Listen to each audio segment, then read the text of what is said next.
আজকে আমাদের রেসিপি টমেটোর জেলি।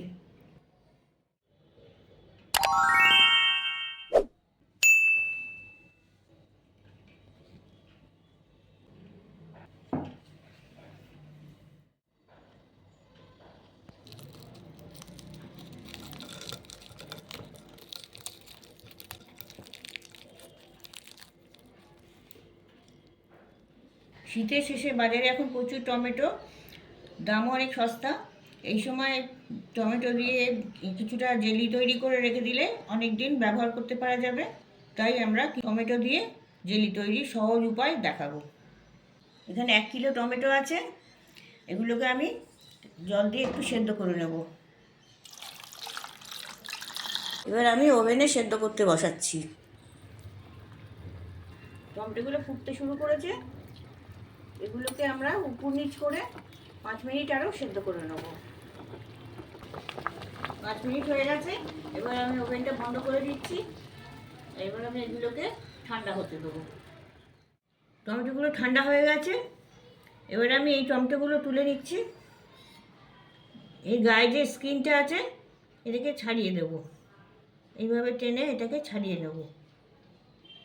তার সাথে মোটাটাও তুলে ফেলে দেবো। এইভাবে সব টমেটোগুলো খোসা ছাড়িয়ে নেব। টমেটোগুলো খোসা ছাড়ানো হয়ে গেছে, এবার এগুলো মিক্সারে দিয়ে ফাইন পিউরি বানাবো।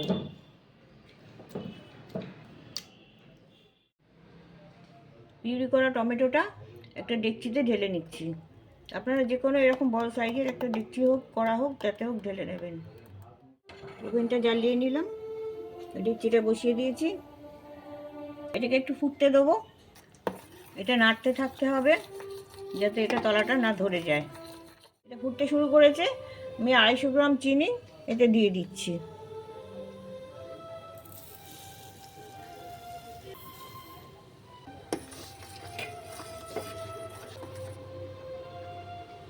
এটা 1 টিস্পুন নুন দিচ্ছি।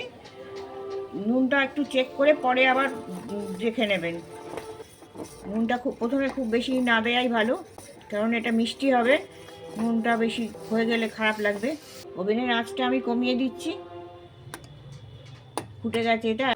এইভাবে এটা কম আছে নাড়তে হবে যতক্ষণ বেশ ঘন হয়ে আসছে। এটা আস্তে আস্তে ঘন হচ্ছে, এই কালারটা একটু চেঞ্জ হয়ে যাচ্ছে। এটা ফোটার সময় যে ফেনা মতন উঠছে সেগুলো তুলে তুলে আস্তে আস্তে ফেলে দেবেন। এগুলো চিনির থেকে বেরিয়ে আসছে। এইগুলো প্রায় এটা 25 মিনিট ধরে আমি অল্প আঁচে ফোটাচ্ছি। যতটা আমি দিয়েছিলাম পিউরিটা তার অর্ধেক হয়ে গেছে। এখন আমি একটু চেক করে দেখে নিচ্ছি যে এটা ঠিক মতো আমার হয়েছে কিনা। এরকম একটা থালায়, এটা যেমন এই ফোঁটা ফেলেছি তখন হয়নি এটা, এখন আবার আমি দেখছি। এই থালায় আবার ফোঁটা ফেলছি, ফোঁটা ফেলে দেখছি। এবার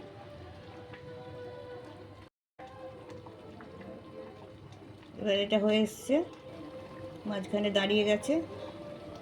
জেলিটা ঘন হয়ে গেছে। এবার এখানে আমি 1 চামচ ভিনিগার দিয়ে দিচ্ছি। এটা প্রিজারভেশনেরও কাজ করবে আর স্বাদটা একটু অন্যরকম হয়ে যাবে। এর বদলে লেবুও দিয়ে দেওয়া যেতে পারে, তবে এতে বেশি জল হাত দেবেন না, জল দিলে নষ্ট হয়ে যাবে। ফ্রিজে রেখে দিতে হবে আর মাঝে মধ্যে এটাকে একটু ফুটিয়ে নিতে হবে, তাহলে এটা অনেক দিন থাকবে। এই সময় আমি 4-5টা ফ্রেশ কাঁচা লঙ্কা দিয়ে দিচ্ছি আর 1 ইঞ্চি মতন আদা মোটা মোটা করে কেটে এতে দিয়ে দিচ্ছি।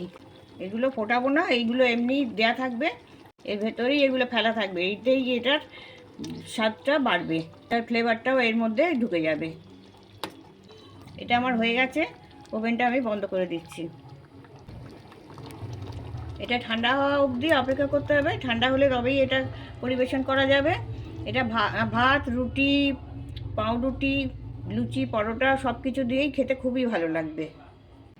এটা এখন সম্পূর্ণ ঠান্ডা হয়ে গেছে। ঠান্ডা হয়ে গেলে এর কনসিস্টেন্সিটা ঠিক এই রকম দাঁড়াবে, একদম ঘন। আর এটার মধ্যে লঙ্কার ফ্লেভার, আদার ফ্লেভার দুটোই আসবে। এটা 2-3 দিন বাদে লঙ্কাগুলো তুলে ফেলে দিতে পারেন।